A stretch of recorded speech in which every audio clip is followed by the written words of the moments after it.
I watched almost all the movies that came out this year, and here is my list of the top 15 of 2025. Now, don't argue with me, all right? Every time I make these lists, there's always some moron. No, that movie shouldn't be on the list.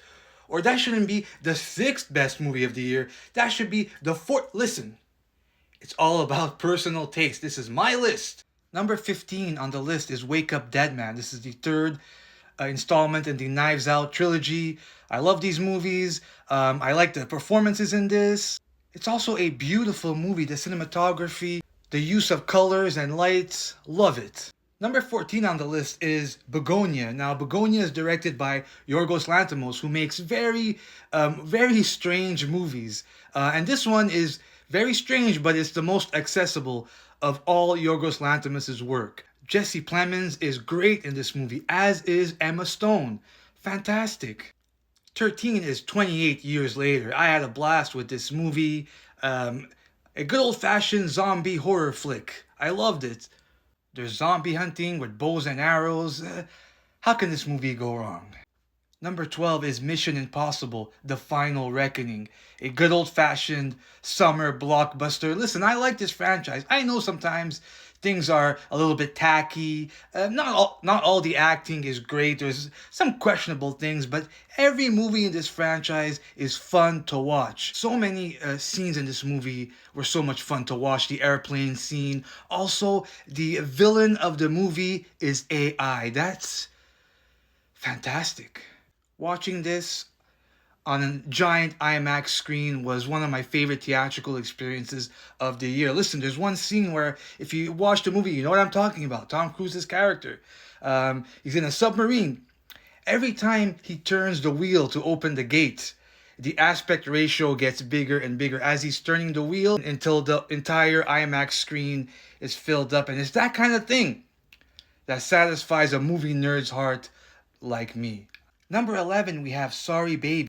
This movie is Ava Victor's directorial debut. She also stars in the movie. She wrote the movie, and what a great job she did with this. This is a movie that tackles very dark subject matter, but it's done in a very lighthearted way. There's lighthearted moments. There's some humor. It's not a hard movie to watch, even though the subject is difficult. Number 10 is Hamnet. This movie is great. I love this movie. The performances in this are great, especially Jessie Buckley. I think it's my favorite performance of the year. She is phenomenal. Number 9 on the list is Weapons. What a great year for horror movies this has been. I loved Weapons. This is another movie that was so much fun to watch at a movie theater. Julia Garner is great in this. A lot of unforgettable scenes. I love this movie. Number 8 on the list is Train Dreams, and what a breath of fresh air this movie is, because we live in a time where people's attention spans are toast. They're toast. This movie is not for you if you want every 5 seconds to have an explosion, to have a car chase, to have the plot explained to you. This is a very quiet movie. This is about a logger played by Joel Edgerton who lives a very quiet life. A lot of this movie is introspection by the characters. By the way, William H. Macy is in this movie. He has a small part, but he is so great in this. One of my favorite supporting roles of the year. Number 7 is Avatar: Fire and Ash. Listen, I like the Avatar movies. All right, they're my cup of tea. Every Avatar movie is an adventure to watch on a big screen. I hate this poster, by the way. These movie posters with the floating heads. Can we stop that trend? Anyways, ugly poster, but the movie is gorgeous. The world of Pandora. When you watch this movie, it's really submersive. You are swimming with the whales. You are jumping in the trees. It's an adventure. It's an experience to watch this on a big screen, and I love this movie. Number 6 on the list is Sentimental Value. This is a Norwegian film with some of the best performances of the year. Stellan Skarsgård is incredible in this.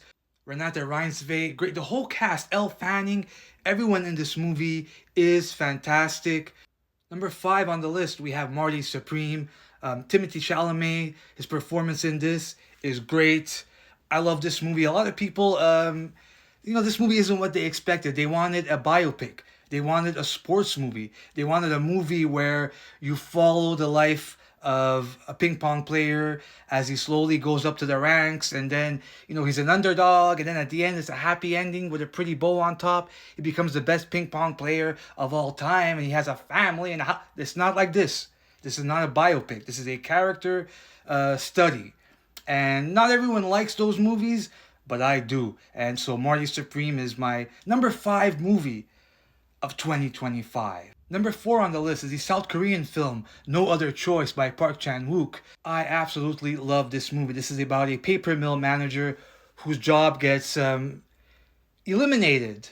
And a lot of jobs get eliminated because of AI. Again, we have a movie where the bad guy is AI, and I love it. He is desperate. He's in desperate times, so he starts to, eliminate the competition. This is a very, very stylish, visually stunning movie. It's also very funny. I would classify this movie as a black comedy. There's a lot of comedic moments. And like I said, it's visually stunning. The cinematography is fantastic. There's so many interesting things that happen in the movie visually. It's a feast for the eyes, all right? You'll love to see it. Also, this is how you make a movie poster, all right? Enough with the floating heads on top. It's ugly. Anyways. Number 3 on the list is Air Bud Part 6.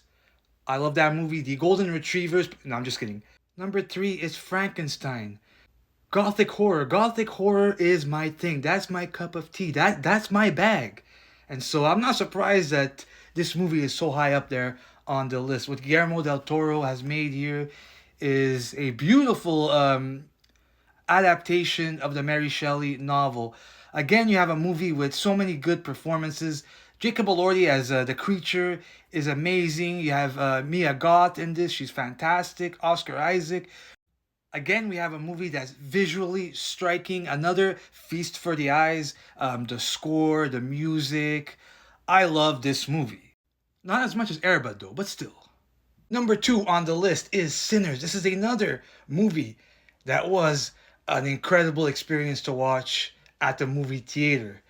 The performances in this movie are incredible. Talk about a stellar ensemble cast. The music also.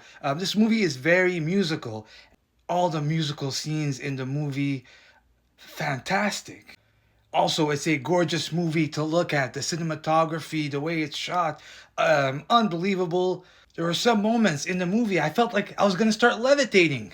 This is cinema. Ryan Coogler has done something tremendous with this movie. And for a long time, this was at the top of my list for a very long time until another movie came along and knocked it off the top spot. But what movie is it? People are dying to know. This is bigger than the Oscars, the Golden Globes. Everybody needs to know the opinion of some random guy on TikTok. But number 1 movie of 2025, according to me, just some guy, is One Battle After Another.